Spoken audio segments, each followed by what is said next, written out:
Welcome to episode 84, Digital Marketing Your Home. I'm your host, Sean Patrick Maloney. Thanks for joining me this week. Today I want to talk to you about digital marketing of your home. I know out there some sellers like to try to sell by owner, and I know that the venue has changed often on them, but never has the venue changed so much as now to make it so much more difficult than ever to sell your own home.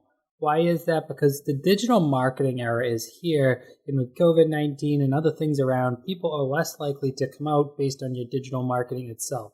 So let's talk today about just what is digital marketing, how can you best leverage off of it, what needs to be done, and what you should be expecting out of a real estate company.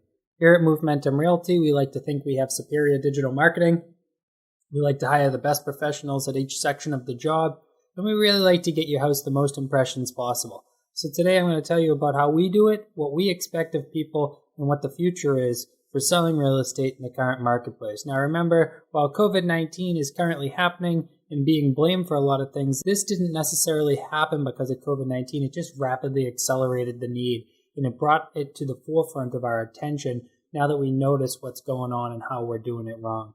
Today I'm excited to say Movementum Realty just hired a new digital marketing expert to add to our team. We already had great people, but we're just making it one step better. We brought in somebody that has a lot more of the visual and a lot more of the creative technique, great video, all that stuff. And I'm super excited to announce that it's going to be on all of our listings, which is big news to our clients as well as our agents.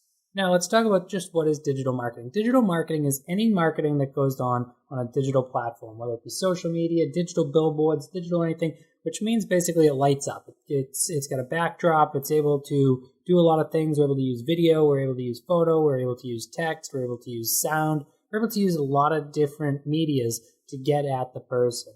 Now, with that said, how do we utilize it into real estate? First, we have some basic things like floor plans, drone videos and photos, regular video, 360 video, Matterports. Then we have technologies such as social. We have geofencing, we have Google, we have lots of different avenues to go at. So first off, let's talk about the different elements as a real estate thing. Obviously, you're going to have photos. Professional photography was a must. Professional photography no longer is a must. It has to be additional to that. You need to get into some of these other things. So not just photography, but now we're talking video. We're talking drone photos and videos. So what is a drone photo or video? Drone photo is the little flying machine that brings the camera up way up high and takes photos and videos. Now, commonly I see in real estate them being used all the time, but the truth is during certain times people use it. Digital marketing doesn't lie. So sometimes the drone photos or drone videos are not very gratifying. They show that the house is too close to something. They show that the house is small. They show that the house doesn't have privacy. So you need to think about how you implement these into your marketing strategy and not just have it just be that you just indefinitely do drone or whatever it be. This is something that shows you when you're hiring a real estate professional, it's really important they understand digital marketing because, of course, almost everybody walks in like a drone and says, you need to use drone video, you need to use drone photo. But the creative side of it says, do we use a mix of photos and floor plans or do we use drone video and floor plans? We have to figure that out. That's what we're here for as a professional. Video is very important now, but video, to me, it's being misused. Right now, we just take a person on a sweeping tour. We show them the whole entire home, which allows their brain to say, hey, I don't need to go out to this house because I've already seen it.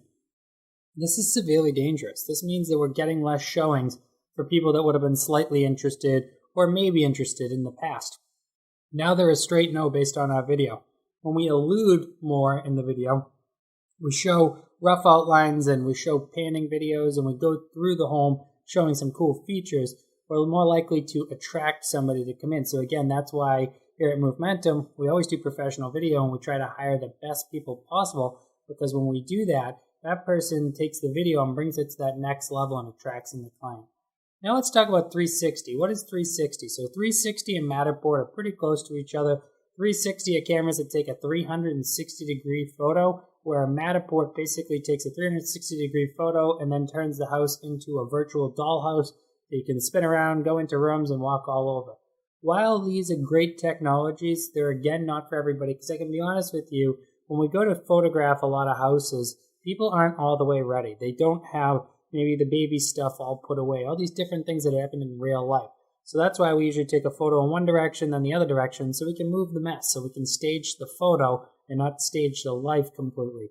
Now, of course, it's great when you're a seller and you give us the right to stage your whole entire life. We really appreciate that because it makes our job a lot easier when the whole entire house is staged and we can use 360 or we can use video.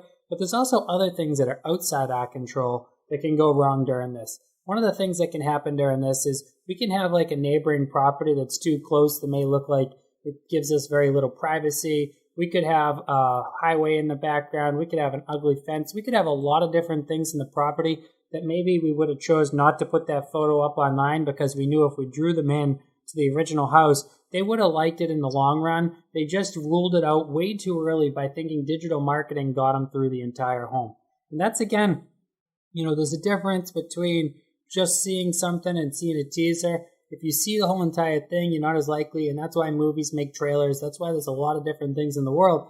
The truth is, you really need to know what your objective is. And so for real estate, with digital marketing, our objective is to get that person to walk into that front door and to take a look at that property and to give it an honest look.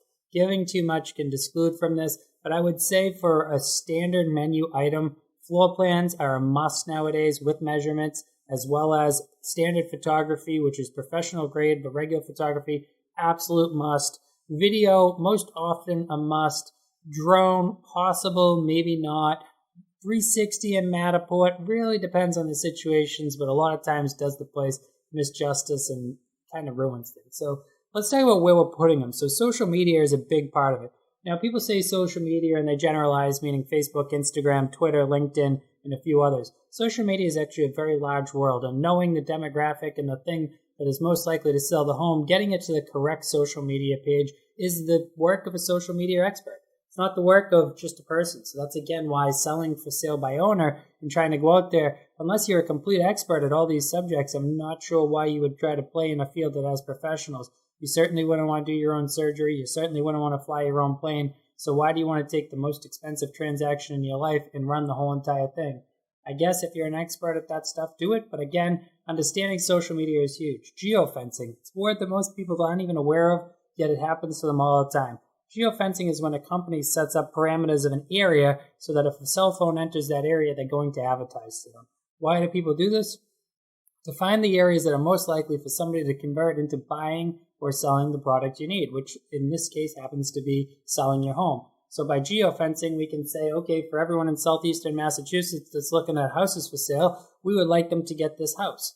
That can happen. We make that happen. It goes back to our website through something called UTM parameters and pixels. We're able to identify that that user came from that advertisement, which tells us that we're getting results. And I can tell you the results are in. We are absolutely crushing it when it comes to total counts of views of people's properties when it comes to Movementum Realty.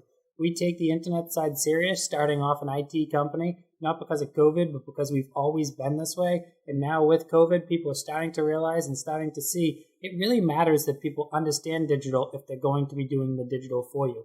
We also use Google. Google's a great one for AdWords and other things like that, getting up on YouTube video. Now realize a multifaceted program is going to get you the most views. Back in the day, we used to throw it in the local newspaper and hope some local wanted to buy it. Nowadays, we throw it out to locals and nationals alike. People who are international, people who are everywhere in the world that are most likely to want your home because they have behaviors that lead us to believe that they're going to move to Massachusetts or they want to move out of Massachusetts. So we get to see all those things with this digital marketing, and that's how we get your house in front of the most people. We do this all the time with all of our properties. It's a complimentary service that comes with listing your home with us, and I can tell you, a lot of times the back end doesn't get enough credit. I know the agents do amazing work. We have amazing agents here. We call them Move Mentors. They mentor you on the entire process of buying, selling, and owning homes. But a lot of times people don't realize the power of the back end. The photographers, the videographers, the people who go and put the audio to the video, the people who go and make sure the ads are showing up everywhere, the people who go in and check the analytics and tweak the ads around. They're all an integral part of the sale. And that's why I built a company from the ground up, including these people within our business. A lot of brokerages, what they do is they hire out or farm out for this stuff. They get other people who don't care quite as much as them because they're really just doing it for the pay versus we do it for the passion. I have a lot of different quotes and sayings all throughout the office. And one of them I like is, it's about the mission, not the commission. And we stand by that. We stand by winning all the time by actually keeping the hard grind, even when it's an easy deal. We're going to put our best foot forward for every single one of our clients because we believe that if we oversell a home, meaning we get you more value than you expected, we provide more value in the marketing, then we know that you're going to be happy to tell your friends and family about us. We're not even going to have to ask for it. Thank you so much for listening to my podcast today. I really appreciate you. If you haven't yet subscribed, please do so. Tell your friends and family about it. Join the Facebook group and get involved. Have a great afternoon.